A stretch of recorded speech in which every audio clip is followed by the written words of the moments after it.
Bonjour à toutes et à tous et bon réveil matinal. J'espère que vous portez assez bien ce matin.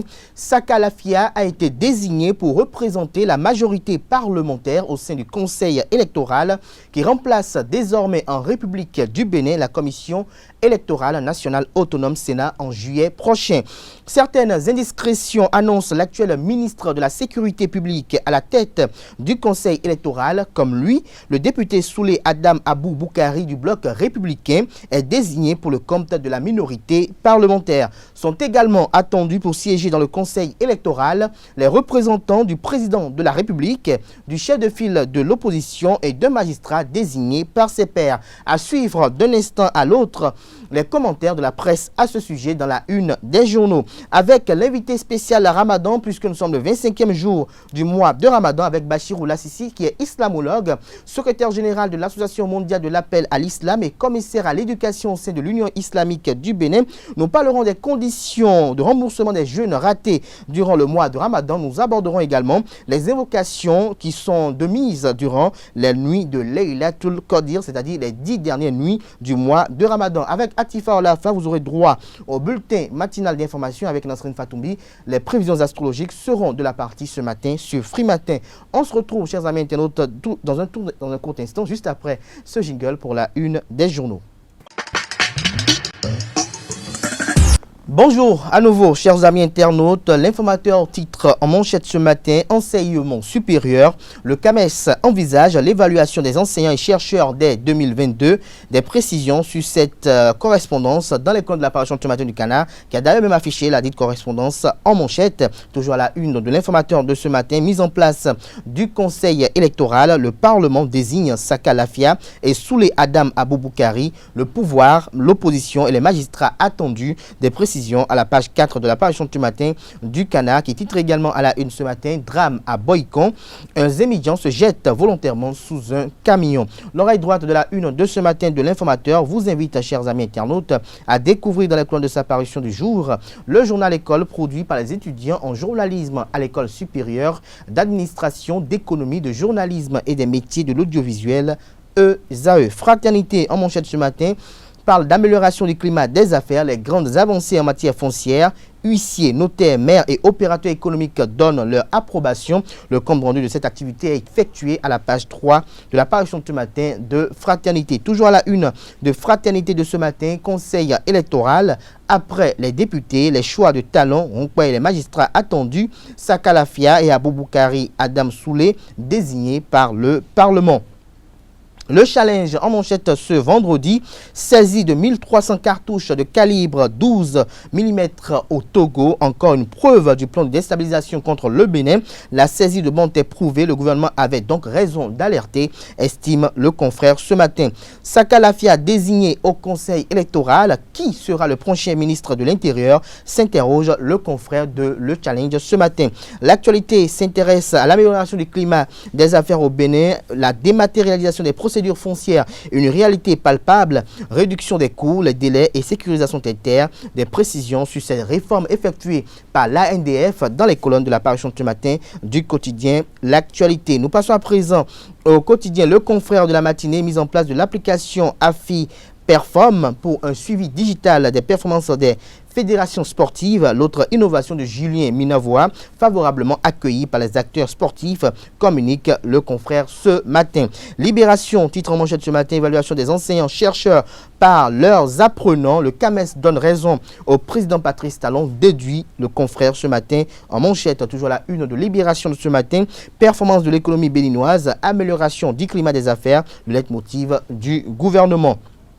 Les 4 vérités avec le lancement du deuxième volet du PODER hier. L'éclairage public redémarre dans les communes. 2500 lampadaires à Cotonou, 2100 dans les autres communes et 500 dans les zones frontalières. Le ministre Oussou annonce la construction d'autres mini-centrales solaires avec les réseaux électriques. Le président Patrice Talon réalise un exploit inédit en matière d'énergie électrique, fait observer le confrère ce matin. Toujours à la une de les 4 vérités de ce vendredi, désignation des membres du prochain conseil électoral. Saka Lafia pressenti prochain président de la Sénat, c'est-à-dire la Sénat renouvelée. Les magistrats désignent leurs représentants. Aujourd'hui, nous informe le confrère ce matin. Le Béninois libéré affiche en manchette ce matin Jacques Ayadi et Orden Aladati. Le Canard titre polémique autour du ralliement ou non des autres partis politiques de la mouvance à l'Union progressiste. Ce que Orden Aladati aurait dû simplement dire. Le président Patrice Talon n'a jamais demandé à ces partis de fusionner à l'Union progressiste ou au bloc républicain. Retrouvez l'article du confrère à la page 3 de sa parution de ce matin. Toujours à la une de Le Béninois libéré de ce matin, désignation des membres du conseil électoral. Voici ce que cela implique. Saka Lafia pressenti président, le gouvernement Talon sans ministre de l'Intérieur, le Parlement bientôt réduit à 81 députés, le choix de Paul Hongpé attendu. Des précisions à la page 5 de la parution du matin du Canard. Performance des services de renseignement du Bénin. Pamphile Zomaon, un acteur connu mais inconnu, titre le confrère de Le Béninois libéré ce matin. Nommé chef de file de l'opposition, Paul Hongpé, le pari d'une mission sensible. Le ton monte déjà dans le rang de l'opposition, fait observer le confrère de Le Soleil Bénin Info ce matin. Retour au Parlement des ministres Saka Lafia et Alassane Seydou. Avis défavorable de la Cour constitutionnelle, titre le matinal ce matin en manchette. Retrouvez l'arrêt de la Cour constitutionnelle à ce sujet à la page 2 de sa parution de ce matin. Toujours à la une de le matinal de ce matin, fusion des partis n'ayant pas une envergure nationale en vue des législatives de 2023. Orden Aladati ne souhaite pas polémiquer. Il reprécise sa pensée après la réaction du président de Mouel Bénin. Des précisions à la page 7 de la parution de ce matin du quotidien Le Matinal. Le Nouvel Observateur parle de plainte pour crime contre l'humanité au Bénin. La réponse de la CPI à la VDDH est relayée à la page 3 de sa parution de ce matin. Parce qu'au BR, ça semble broyer du rouge, des démissions en vue, annonce le Nouvel Observateur ce matin. Évaluation des enseignants du supérieur, le CAMES donne raison à Patrice Talon, titre le quotidien de service public qui a également titré la une ce matin. Transfert de propriété, une procédure dématérialisée, simplifiée et sécurisée. Des détails sur ce sujet à la page 2 de la parution de ce matin du quotidien national d'information. Semaine de l'Europe au Bénin, visite des projets des États membres de l'Union européenne dans l'Atlantique. Des précisions sur cette activité à la page 10 de la parution de ce matin du quotidien L'Économiste. Le meilleur titre à la une ce matin, probable retour de Saka Lafia et de Alassane Seydou à l'Assemblée nationale. La Cour constitutionnelle dit niet. Toujours à la une de Le meilleur de ce matin. Insécurité transfrontalière, la police togolaise saisit 1300 cartouches de chasse de calibre 12. Des précisions sur cette saisine dans les colonnes de la parution de ce matin du journal Nord-Sud quotidien parle d'accès aux fonciers. Les réformes en la matière sont présentées à la page 3 de sa parution de ce matin. L'événement précis à la une ce matin, réélection de Patrice Talon. Le ministre marocain Nasser Bourita parle d'une bonne nouvelle pour l'Afrique. Des précisions sur son adresse et ses messages de félicitations au président Patrice Talon à la page 5 de l'apparition de ce matin du quotidien L'événement précis. Le quotidien Dynamisme Info titre en manchette ce matin, Saka Lafia au conseil électoral est probablement élu président. On prend les mêmes et on recommence, exclame le confrère. Son article à ce sujet est publié à la page 3 de sa parution de ce matin. Le pays émergent titre à la une ce matin, allusion faite par le chef de l'État sur des présidents de la sous-région lors de sa sortie sur Radio France Inter et France 24. Candidat Zanaï, Patrice Talon risque de mettre en difficulté la diplomatie dans son aspect local et la diplomatie de voisinage. Patrice Talon risque de mettre en difficulté la diplomatie dans son aspect local et la diplomatie de voisinage, a-t-il laissé entendre candidat Zanaï. Retrouvez l'intégralité de ses propos dans les colonnes de la page de ce matin de Le Pays émergent. Le potentiel parle de querelle entre les partisans du président Patrice Talon. Aladati Ayadi, le clash d'explosion de la mouvance, déduit le confrère de Le Potentiel ce matin. Nous passons à présent à Matin Libre qui parle également de climat des affaires au Bénin ce matin. Tout sur les facilités en matière de transfert de propriété à la page 7 de sa parution de ce matin. Covid-19, l'Organisation mondiale de la santé s'inquiète pour l'Afrique. Leurs inquiétudes sont relayées à la page 4 de la parution de ce matin du quotidien Matin Libre. Nous passons à présent à Soleil Levant.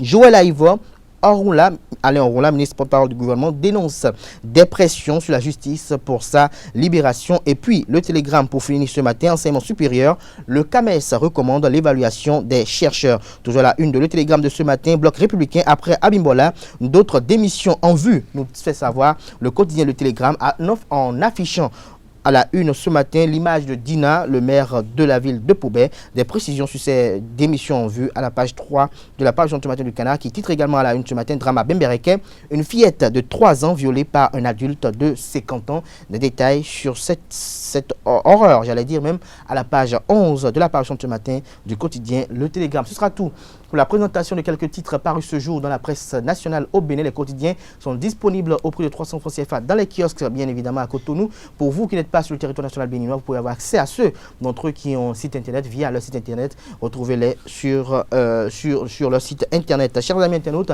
à présent, c'est l'instant, j'allais dire, bulletin matinal d'information avec Atifa Olafa.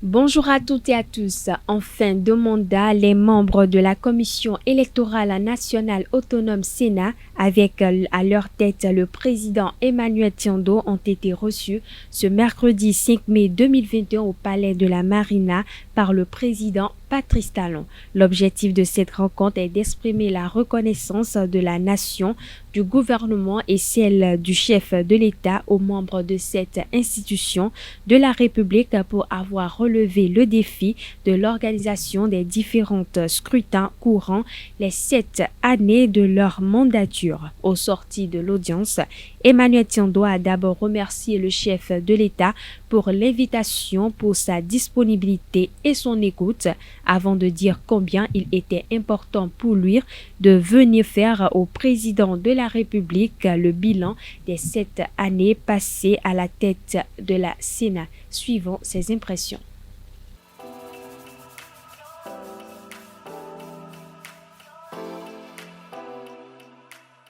Nous venons d'avoir une audience avec le chef de l'État. Le président de la République a souhaité nous rencontrer pour nous exprimer la reconnaissance de la nation, la reconnaissance de son gouvernement et de lui-même pour le travail qui a été fait tout au long des 7 ans qu'a duré notre mandat à la tête à la Sénat. Ces compliments, nous les avons reçus avec beaucoup de bonheur, mais nous avons dit aussi que ces compliments s'adressent à la nation béninoise et également à l'ensemble des institutions qui nous ont accompagnés tout au long de notre mandat. Si nous avons pu travailler dans les conditions que vous savez, c'est bien parce que nous avions le soutien de ces institutions et des personnes de bonne volonté qui ont bien voulu toujours nous accompagner. Nous sommes effectivement à la fin de notre mandat et nous avons profité de l'occasion pour faire des suggestions à l'endroit du président de la République concernant tout ce qu'il faut mettre en œuvre pour que la Sénat soit toujours une Sénat performante, une Sénat qui puisse assurer le rayonnement du Bénin dans l'ensemble de la sous-région et même au plan international. Ces suggestions, le chef de l'État les a bien accueillies et nous avons bon espoir que la prochaine Sénat qui sera installée sera dans des conditions lui permettant de continuer à faire ce que nous avons eu à faire et même de l'améliorer. Il y a un certain nombre de choses à mettre en œuvre. C'est la consultation de la Sénat concernant le vote des lois portant code électoral, portant charte des partis politiques. Donc si on doit procéder à la révision de ces lois, nous avons suggéré que la Sénat qui est chargée de la mise en œuvre de ces lois-là, eh bien que cette Sénat-là soit consultée. Nous avons aussi posé le problème du siège de la Sénat. Les conditions de travail. Conditions de travail de la Sénat. Vous savez que nous sommes à l'étroit à la Sénat. Nous avons souhaité qu'on construise un siège attribué à la Sénat. Nous avons aussi souhaité que pour que la Sénat remplisse bien son rôle, nous avons souhaité qu'au niveau des départements, qu'on puisse construire des magasins pour entreposer le matériel électoral qui est souvent en souffrance après les élections dans nos mairies et dans nos arrondissements. Nous avons aussi préconisé beaucoup d'autres choses dont nous en avons parlé avec le chef de l'État concernant justement les conditions à remplir pour que la Sénat soit toujours de plus en plus performante. Nous avons pris des dispositions pour qu'il en soit ainsi. Mais je vous ai souvent dit que nous sommes bloqués par les dispositions du Code électoral. Ces dispositions disent que nous devons recevoir les feuilles de compilation, les résultats physiques de l'élection avant de donner les grandes tendances ou de proclamer les résultats. À ce propos, nous avons estimé que si d'aventure il y avait une relecture du code électoral, eh bien, qu'on voit comment aménager cette disposition pour que la Sénat puisse donner les résultats pratiquement après la compilation des résultats par les coordonnateurs d'arrondissement. Puisque nous avons pris des dispositions pour recevoir des coordonnateurs d'arrondissement les résultats par système audiophonique. La Cour constitutionnelle saisie par le président du Parlement, Louis Vlavonon, pour l'interprétation de l'article 92 de la Constitution, revisé en 2019, a rendu ce jeudi 6 mai une décision qui n'est pas favorable au retour de certains ministres au Parlement en qualité de députés. Selon cet article, tout député nommé à une fonction publique nationale ou appelé à une mission nationale ou internationale incompatible avec l'exercice de son mandat parlementaire suspend d'office celui-ci. Sa suppléance cesse à sa demande. Ainsi, les ministres Saka Lafia et Alassane Seydou, qui étaient élus députés en 2019 mais avaient choisi de rester au gouvernement, ne pourront plus retrouver leur siège à l'Assemblée nationale. Du champ politique, passons à la santé. La médecine africaine est souvent qualifiée de traditionnelle. Malgré ses prouesses, elle a du mal à s'affirmer sur le plan international. La crise du coronavirus illustre bien ce débat, mais avec les recherches récentes, au moins 400 plantes thérapeutiques ont été répertoriées au Bénin avec des précisions au sujet de leur identification scientifique. Reste à faire les publications nécessaires pour leur classification, selon Dr Honoré Faton, un praticien initié à la médecine quantique. Aujourd'hui, où j'ai appris, puisqu'on ne m'a pas enseigné ça en médecine, c'est après que dans mes recherches, que j'ai au moins 400 plantes aujourd'hui dont on connaît les noms scientifiques, les actions, et les livres sont là, et on les a parce que nous avons les mêmes flores, pratiquement les mêmes flores en Inde, et également dans les autres pays, les pays intertropicaux. Donc il faut connaître ça. Je prends l'exemple maintenant de Chap-Chap. Chap-Chap que nous avons, qu'on appelle Corosol, le nom scientifique c'est l'Annona muricata. Annona muricata, tu dis ça, le japonais te connaît, tout le monde le sait. Et on sait aujourd'hui que c'est anti-cancéreux, c'est anti-inflammatoire, c'est immunostimulant. Mais pourquoi ne pas promouvoir ça? Et nous avons maintenant les artémisias en noix, c'est la plante que l'on a souvent combattue qui guérit le palu. Et aujourd'hui, on a vu que c'est aussi en dehors du palu, ça soigne avec beaucoup d'autres choses. Nous prenons maintenant le gingembre. Le gingembre que nous mangeons en cuisine, c'est une épice, mais on appelle ça l'épice des dieux. Parce que gingembre, il est anti-inflammatoire. En dehors de l'anti-inflammatoire, il est immunostimulant parce que ça réchauffe le corps. Et en dehors de cela, ça combat également la coagulation intravasculaire. Donc, il faut savoir, son nom, c'est peut-être Zingiber officinale. Il y a plein d'autres choses là que nous avons, comme les feuilles de laurier, qui est Laurius nobilus. Plein de plantes. Nous avons Yansikembo, Modica, Charantia, il y a plein de choses que nous avons qu'on peut utiliser. Toutes ces plantes-là utilisent surtout l'énergie solaire, utilisent la bioénergie, utilisent l'énergie quantique pour faire leur synthèse. Et nous connaissons leur rôle aujourd'hui, c'est explorer les antibiotiques qui existent à partir de ces plantes, telles que nous avons les Renoué, Philanthus amarus, nous avons déjà ça là, et plein de choses. Donc, sur ça, cette base, j'ai mis en place tout un tas de produits, de composés phytochimiques que j'utilise avec mes patients et nous avons de très bons résultats. Les publications ne se feront pas attendre, nous sommes dans ce processus et d'ailleurs, beaucoup d'autres collègues dans des pays plus structurés nous ont invités pour leur présenter les choses que nous fabriquons généralement, ce que nous faisons. Donc, c'est pour vous dire que c'est un domaine de prédilection que nous devons exceller parce que si nous n'avons pas excellé hier dans les sciences conventionnelles, dans les médecines conventionnelles, puisque depuis que la médecine est créée, on n'a jamais eu de prix Nobel en Afrique. Là où nos prochains prix Nobel en Afrique seront des prix Nobel en phytothérapie et en plantes, et connaissance des roches, connaissance des sols, connaissance surtout de ce que nous appelons les savoirs endogènes, parce que ce n'est pas pris en compte dans les panthéons de sciences et des connaissances à l'étranger. C'est à nous de créer notre panthéon des médecines traditionnelles, des médecines africaines ici. Le bon Dieu qui nous a créés nous assiste à tout moment et c'est pour cela qu'il nous a laissé des signes à travers des énergies qui change 24 heures de fréquence, cela 7 fois dans la journée selon Maître Yazel. Pour lui, c'est le langage de Dieu pour le bonheur au quotidien. Suivons-le au micro de Jacques Marion d'Almeida. En réalité, ce document est très utile, ce document est capital. Au fait, Dieu qui nous a créés nous assiste en toutes circonstances, à tout moment. C'est un chanteur béninois qui a fait une chanson entre-temps.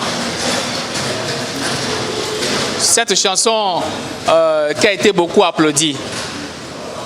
Alema Isegon Demain. C'est-à-dire que lorsque dans la vie, tu veuilles faire quelque chose, si Dieu était présent pour t'indiquer ce qu'il y a lieu de faire, les gens ne vont pas souffrir. Que les gens comprennent à partir d'aujourd'hui que la souffrance de l'homme vient de lui-même, vient de son ignorance, vient de sa méconnaissance de Dieu. Comme je l'ai toujours défini, Dieu, c'est cette énergie, source de vie, qui s'incarne dans notre corps à la naissance, à la première inspiration. Et cette énergie change de fréquence 7 fois dans une même journée de 24 heures pour nous enseigner, pour nous indiquer ce qu'il faut faire pour notre bonheur, pour nous doiter ce qu'il faut éviter pour que le malheur s'éloigne de nous. Ces 7 changements nous permettent donc de définir 7 périodes, dont la période A, B, C, D, E, F et G. Parlons brièvement de la période A, en tout cas de chaque période. Dans la période A, par exemple, l'énergie de Dieu en nous nous indique si nous avons une faveur à demander à quelqu'un. Le moment s'y prête bien pour aller vers celui, notre bienfaiteur, pour lui demander ce que nous voulons. Et la personne sera à même de nous servir. Ça peut être un prêt, ça peut être un emploi, ça peut être n'importe quelle faveur, même une doléance. Ok? Cette même énergie divine en nous nous indique que lorsque nous sommes dans notre période A, il n'est pas bon d'aller consulter par exemple un avocat. Ça ne va pas aboutir. Vous avez quelqu'un, par exemple, contre qui vous voulez porter plainte. Si vous allez porter plainte pendant cette période A, ça ne va pas aboutir, même si vous avez raison. L'affaire va commencer par tâtonner, par tourner, et finalement là, vous n'aurez pas gain de cause. Si la période A, par exemple, n'est pas favorable pour faire une opération chirurgicale, par exemple. Hein? Pour louer ou pour acheter ou pour vendre une matière, en tout cas tout ce qui est immobilier. Vous voulez louer chambre, donc vous voulez louer maison, acheter ou vendre. La période A n'est pas favorable. Votre énergie vous indique que ça ne vous servira pas. Faites l'expérience, vous allez voir, comme d'autres l'ont fait et applaudissent déjà. Vous avez des problèmes avec votre femme, par exemple, à la maison. Si vous prenez la période A pour l'aborder, cherchant à régler le problème va s'empirer. Et vous allez penser que c'est un sorcier qui est derrière là-bas. Non, le sorcier c'est vous-même, c'est votre ignorance, le sorcier. Le ministre de l'Intérieur et de la Sécurité publique, Saka Lafia, a été désigné ce jeudi pour représenter la majorité parlementaire au sein du Conseil électoral qui remplace la Sénat en juillet prochain. Les informations faisant état de ce que le ministre de l'Intérieur sera porté à la tête du dit conseil se confirment peu à peu et Saka Lafia pourrait quitter l'exécutif en mai après la formation du gouvernement Talon 2. Sont également attendus pour siéger dans le conseil électoral les représentants du président de la République, du chef de file de l'opposition et de magistrats désignés par ses pairs. Selon l'article 21 du Code électoral, ils seront tous nommés par décret pris en Conseil des ministres. Conformément aux dispositions de la loi portant code électoral, la nouvelle institution en charge des élections est composée de 2 organes. Il s'agit respectivement du code électoral, du conseil électoral, composé de 5 membres et de la direction générale des élections, la DGE. Parlons sport pour mettre un terme à ce bulletin matinal d'information. 6e journée de la Super League Pro. Après 5 matchs sans succès, les Dragons de Louémé ont enfin craché du feu ce mercredi face à Audio FC. Les Oranges et Noirs ont battu les Commun Boys 3-1 au stade Charles de Gaulle de Porto Novo. Les Requins FC ont courbé l'échine face au Buffle FC du Borgo sur le fil 2-3 à René Pleven de Cotonou. ESAE FC a rassuré l'essentiel face à ASOS 1-0. Retour sur les 10 buts inscrits lors des 3 rencontres.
Au stade municipal de Lokossa, ESAE FC et ASOS ont évolué sous un faux rythme avec des incursions sporadiques. Les poulains de Mathias Deguenon ont marqué le réalisme en fin de partie. Suivez les impressions de Akwes Amidou, entraîneur d'ASOS, et de son homologue d'ESAE FC, Mathias Deguenon. Par rapport à l'effectif que j'ai, le jeu qu'on a produit, on ne peut que l'accepter. On va continuer à travailler, corriger les imperfections et voir ce qui a lieu de régler et pour répondre présent à la fin du championnat. Moi, j'ai commencé par un 4-4-2, j'ai terminé par un 4-4-2, mais seulement j'ai fait 3 remplacements Je suis passé du Grand Prix du 4-4-2, arrivé à un certain moment. Quand j'ai vu que l'adversaire a commencé à garder le ballon, je suis passé de 4-2-4. Hein? Et ça fait reculer un peu l'adversaire. Donc c'est ce qui a semblé un peu être un faux système. Justement, à un moment donné, on a laissé le ballon à l'adversaire parce que l'adversaire jouait à un faux rythme et c'était un peu difficile pour nous de rentrer dans le jeu, surtout au niveau de l'animation défensive. Nous lui avons laissé le ballon, mais par la suite, il faut comprendre que nous avons eu des gens qui sont à court physiquement que nous devons sortir. Et comme vous l'avez constaté, beaucoup d'occasions vendangées, c'est ça justement le regret au cours de ce match parce qu'il fallait quand même profiter de ces occasions pour quand même soigner notre goal average. Mais dans l'ensemble, je crois que ce qui est heureux, ce qui est satisfaisant, c'est d'abord les 3 points. Et pour les occasions ratées, nous allons quand même continuer de travailler pour améliorer dans les journées à venir. Et ce sera tout, chers internautes, pour ce bulletin matinal d'information. Merci pour votre attention et excellent week-end à toutes et à tous. Merci à vous, Atifa Olafa, pour la présentation de ce bulletin matinal d'information. On retrouvera à 19h Billy Labi pour la grande édition du journal télévisé sur Ezaï TV. Place à présent à l'invité spécial Ramadan de ce matin sur Free Matin.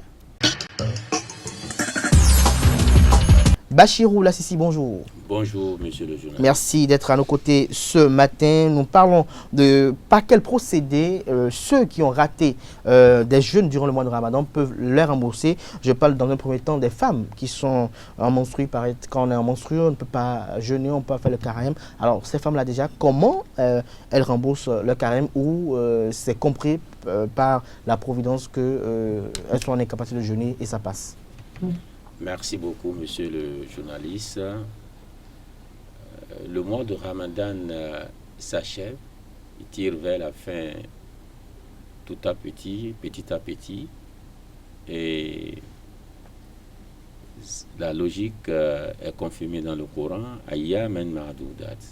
Donc le mois de Ramadan, ce sont des jours connus et des jours limités. Le Ramadan n'est pas là pour tout moment, donc ces jours sont limités. Alors, si le Ramadan s'achève, est terminé, il faut quand même réparer, surtout ceux qui n'ont pas pu observer le jeûne selon des conditions mentionnées par le Coran, donc vont procéder au remboursement. Et le remboursement là se fait comment? Est-ce que, parce que par exemple la dernière fois au cours de l'une de vos interventions, vous avez dit pour quelqu'un qui manque par exemple un jeûne, il fait 2 mois de jeûne affilé. Est-ce que la femme qui est en menstrue, qui a raté 2, 4 jeûnes, 5 jeûnes, est-ce qu'elle doit aussi faire 2 mois pour compenser cela?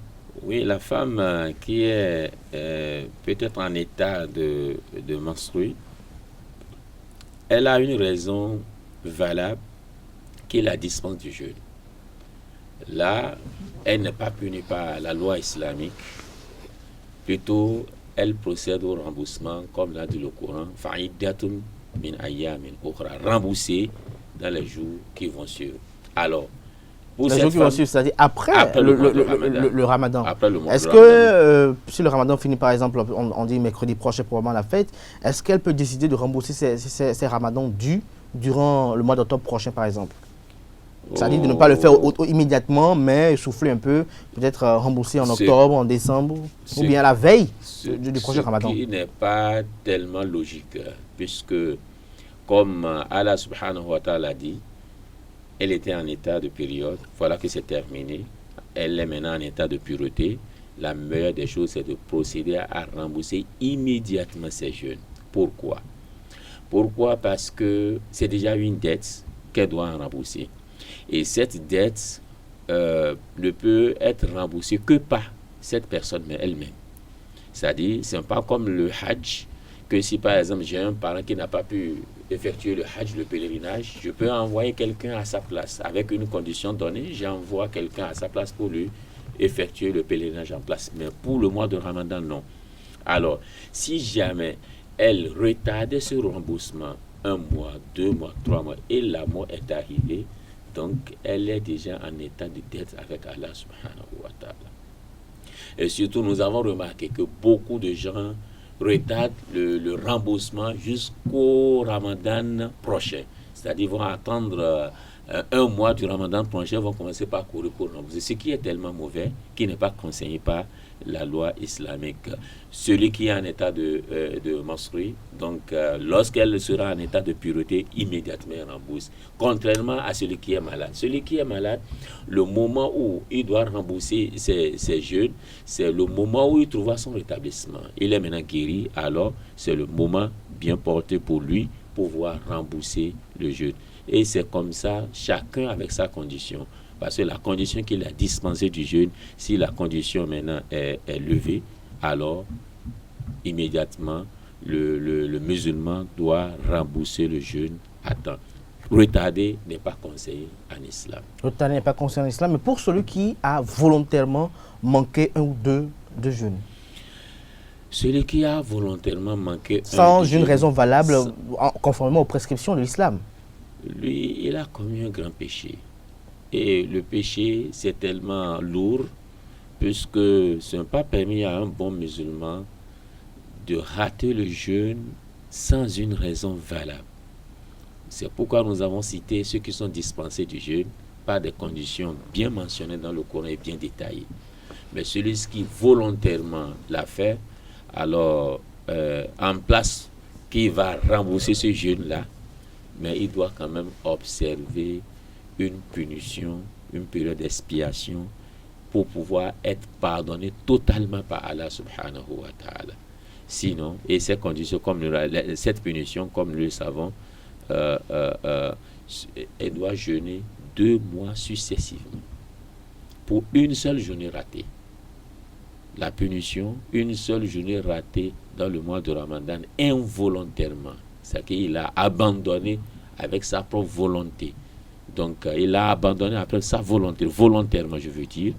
Donc, là, pour le seul jour, il va rembourser 2 mois successifs. Donc, ça veut dire que s'il a 5 jours, ça fait 10 mois. Ça fait il a 5 jours. Donc, multiplions ça par 2 et par 5, ça fait 10 mois. 10 mois. Mais est-ce que ça ne paraît pas un peu exagéré? Parce que c'est un peu exagéré. Alors, imaginez par exemple celui qui a volontairement manqué 6, ça lui fait 1 an de carême, alors que dans 1 an, il y aura encore un autre mois de Ramadan. Oui, c'est pourquoi. Et vous dites 2 mois sans répit. Car finalement, il revoit un peu son alimentation. Les lois nous disciplinent. Les lois doivent nous discipliner. Par exemple, maintenant. Les lois sont faites pour les hommes. Oui, non, les lois sont faites pour les hommes. Par exemple, maintenant, on nous a interdit de voler dans notre pays ici. Partout? Non, partout. Donc, et celui qui vole chez nous ici, on sait que c'est la prison qui l'attend. Et celui qui ne veut pas rentrer en prison ne doit pas voler. La logique. Mais pourquoi on le couple Non, je ne parle pas de la charia islamique. Je parle. On en parlera après. Oui, on en parlera après, parce que ça, là, rejeté en prison et sorti, l'islam n'est pas tellement convaincu pour ça, parce qu'il peut recommencer encore. Il faut qu'il y ait de traces. S'ils ne sont pas bras coupés, on le voit que lui, c'est un volet qui a été coupé finalement. Il doit quand même chercher à avoir la honte et s'éloigner. Donc, c'est pour discipliner le musulman. Pour il y a des lois. Donc, la loi est là. Ne rate pas. Si tu rates, voilà les conditions. Les deux autres conditions ne sont pas faciles à retrouver chez nous. Donc, la seule condition qui est facile maintenant et que nous voyons que c'est difficile, c'est de rembourser, c'est de jeûner 2 mois successivement. De jeûner 2 mois successivement. Alors, le sujet qui nous réunit très rapidement ce matin, ce sont les invocations durant les 10 dernières nuits du mois de Ramadan, l'une de Laylatul Qadr. Dites-nous, quelles sont les invocations qu'il faut faire durant ces nuits et également quelle est leur connotation? Oui, en réponse à votre préoccupation, l'invocation qui est connue, recommandée par le prophète Mohammed sallallahu alayhi wa sallam dans la nuit de Laylatul Qadr, comme l'a demandé Nana Aïcha radiallahu anhu, la femme du prophète, qui demandait au prophète sallallahu alayhi wa sallam, si jamais j'ai eu la chance que je suis en vie et la nuit de Laylatul Qadr est arrivée, qu'est-ce que je dois dire? Quelle invocation je vais prononcer? Alors, le prophète l'enseignant, Allahumma innaka afoun tuhibbul afwa fa'afu anni. Il dit, oh Aïcha, il faut dire, Allahumma innaka afoun tuhibbul afwa fa'afu anni. Oh Allah, tu es le pardonneur et tu aimes pardonner, pardonne-moi. Au fait, les vertus de cette invocation sont tellement importantes. Et le musulman doit quand même chercher à comprendre la réalité ou bien les ce qui est dit. Alors, lorsque vous dites Allahumma innaka afoun, ça veut dire quoi? Allahumma innaka afoun. Allah, tu es le pardonneur. Tuhibbul afwa, tu aimes pardonner. Fa'fu anni, pardonne-moi. Pourquoi d'autres disent fa'fouani, d'autres fa'fouana? Oui, c'est la langue, c'est la conjugaison là. Si tu dis fa'fouani, pardonne-moi. Mais si tu dis fa'fouana, lorsque vous êtes en groupe ou bien une personne récite au nom de tout le monde, donc pardonne-nous.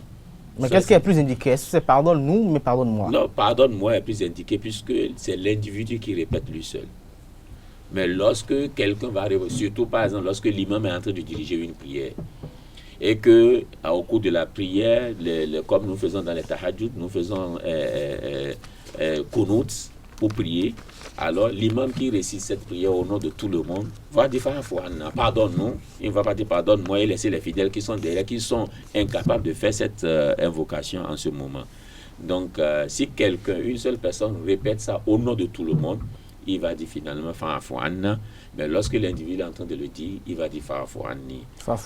Donc le pardon. J'espère que tout le monde a ces précisions là. J'espère que vous communiquez dessus dans les mosquées pour que les gens comprennent. Bien sûr, beaucoup de gens comprennent et les réseaux sociaux sont là, surtout par WhatsApp. Vraiment, il y a eu beaucoup des messages parlant de cela qui circulent. Donc tous les musulmans sont bien informés de cela. Seulement qu'il y a une petite différence entre afou et Allahumma gfirli, parce que tu peux dire astaghfirullah, Dieu pardonne-moi, mais Allahumma innaka afoun tuhibbul fa'fu anni, igfirli fa'fu anni, pardonne-moi, mais il y a une différence entre les deux. Celui qui dit igfirli, c'est-à-dire c'est un péché qui a été commis et Allah pardonne. Si tu dis igfirli, Allah peut te pardonner et le pardon est là, mais le péché est mentionné et Allah ne va pas te demander, mais pour te montrer que tu as fait telle chose, mais je t'ai pardonné et il ne va plus te faire le compte. Mais fa'fu anni, c'est comme le péché a été totalement effacé, annulé, tout comme tu n'as jamais fait ce péché. C'est ça la différence entre les deux. Donc c'est pourquoi ça a recommandé à Nana Aïcha radiallahu anha et surtout à tous les fidèles musulmans de répéter cela. Lorsque vous répétez cela dans cette nuit et que Allah subhanahu wa ta'ala, c'est-à-dire vous a totalement pardonné de vos péchés sont tellement absous, alors c'est que c'est les portes de bonheur qui s'ouvrent. Laquelle de ces évocations était utilisée par le prophète Mahomet? Allahumma innaka afoun tuhibbul afwa fa'fu anni, dans la nuit de Laylatul Qadr. Et c'est ça qu'il a enseigné à sa femme. Et il nous a enseigné aussi de répéter ça dans la nuit de Laylatul Qadr. Alors quelle est la différence de la question pour finir? Ceux qui disent par exemple, je crois, si mes souvenirs sont bons, Allahumma innaka afoun karim tuhibbul afwa fa'fu anni. Oui, pourquoi il y a Kérim? Il y a Kérim, c'est vrai. C'est que il y a eu certaines révélations du prophète. Parce que celui qui a rapporté le hadith a dit qu'Allahumma innaka afoun tuhibbul afwa fa'fu anni. Et d'autres ont rapporté que le prophète a dit Allahumma innaka afoun karim tuhibbul afwa. Karim ici veut dire le généreux. Allah qui est pardonneur, qui est généreux, c'est le généreux qui accepte pardonner. Et donc ils ont augmenté Karim. Mais ce que nous allons conseiller est que l'invocation qui est tellement populaire, c'est Allahumma innaka afoun tuhibbul afwa fa'fu anni. Donc, ce qui a été rapporté encore par d'autres, et il y a Kérim dedans, alors c'est pour les savants, ceux qui sont du domaine des hadiths, nous appelons ça, c'est Sunan al-Tirmidhi, c'est lui qui a rapporté et qui, Kérim a été ajouté à cela, mais ce n'est pas tellement remarqué par les autres savants. La meilleure, c'est de dire Allahumma innaka afoun tuhibbul afwa fa'fu anni. Mais celui qui dit Kérim n'a pas commis un péché. Parce que c'est un nom d'Allah aussi parmi les 99 noms d'Allah. Afoun, vers son nom. Kérim aussi qui est son nom. Donc Allah, 99 noms. Et si nous appelons les 99 noms pour l'implorer, je pense que nos prières doivent être acceptées, Inch'Allah, par sa grâce. Que nos prières soient acceptées, que nos vœux latents soient acceptés par Allah. Merci à vous, Bachirou Lassisi. Je rappelle que vous êtes islamologue, secrétaire général de l'Association mondiale de l'appel à l'islam, également commissaire à l'éducation au sein de l'Union islamique du Bénin. Merci à vous. Je crois que nous allons nous retrouver très prochainement, probablement lundi prochain. Chers amis internautes, Nasrin Fatoumi va s'installer à présent pour vous présenter les prévisions astrologiques de ce vendredi. Vendredi 7 mai 2021, chers amis internautes, bonjour et bienvenue sur les prévisions astrologiques Bélier. Les rapports seront bien loin d'être au beau-fixe et la journée s'annonce assez difficile. Vous aurez du mal à communiquer avec vos proches. Remettez-vous en question. Chers taureaux, n'hésitez pas à décrocher votre téléphone, mais surtout restez calme. Ne vous laissez pas faire. Pour autant, l'ambiance professionnelle sera assez détendue. La pression se relâche un peu. Amis Gémeaux, vous pourrez mettre sur pied d'ambitieux projets. Mais comme toujours avec vous, tout sera une question de dosage. Il faut veiller à bien vous entourer, mais surtout à ne pas faire confiance au premier venu.